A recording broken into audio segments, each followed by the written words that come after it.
Hello, I'm Jay Wilkinson, and this is Good, Bad, and Ugly TV, where we share street-smart marketing stories. In today's episode, we'll be looking at a few examples submitted by our user community that have risen to the top of the good and bad categories, including our 3 makeover candidates for next month.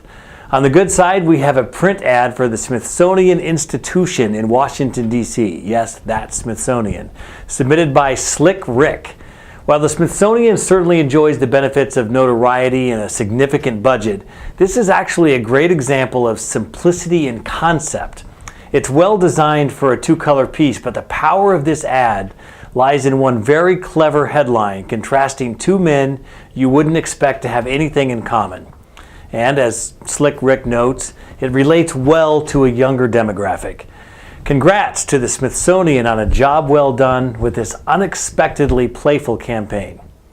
Next up are 3 pieces vying for this month's Makeover Prize. The first is a booklet for IP Revolution submitted by Carmen. This one is essentially the exact opposite of what made the Smithsonian piece great. While it's clearly designed and does catch the eye, the message quickly falls apart from there. As Carmen states, this piece left me a bit confused. What does a duck have to do with Leonard Nimoy or a troll doll with hypnotherapy? For that matter, what does either of those have to do with a network consulting and engineering company? We understand the message they were trying to deliver. The network game has changed, and so should your thinking. But given the analytical nature of their product and the audience they're trying to reach, the high concept approach is far too ambiguous. The images and captions especially are just plain random. Beyond that, there's no call to action of any kind. They basically say, we're much smarter than you, so hire us.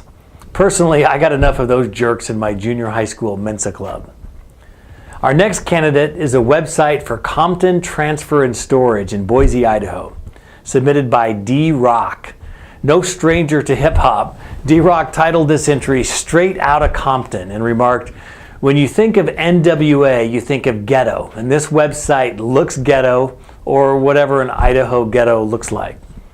Without a doubt, this is a rough-looking site. It's all of 8 pages, and that includes a home page that is a redundant version of the Contact Us form, and another page that is under construction. Fortunately, they included a nice-looking gentleman in a hard hat pointing at a construction zone sign to make the status of that page abundantly clear. So in total, you're looking at 6 pages of hard-hitting info on commercial moving, rail loading and unloading, storage containers, and general Compton info. The design of this site is equally underwhelming as well. Certainly a company with a proud 109-year history should have a stronger online image. Lastly, we have another website submitted by Ja for the Harbor Inn in Port Aransas, Texas. Compared to the last site, this one is fairly content-rich with 6 sections beyond the home page and even some third-level navigation, including many photos of their amenities and recent innovations. From a design standpoint, however, this one is a complete disaster with horrible colors and gradients, fonts, and background images that suggest anything but progress. In the case of someone in the hospitality business versus, say, an industrial company, it's far more difficult to forgive a terrible-looking website.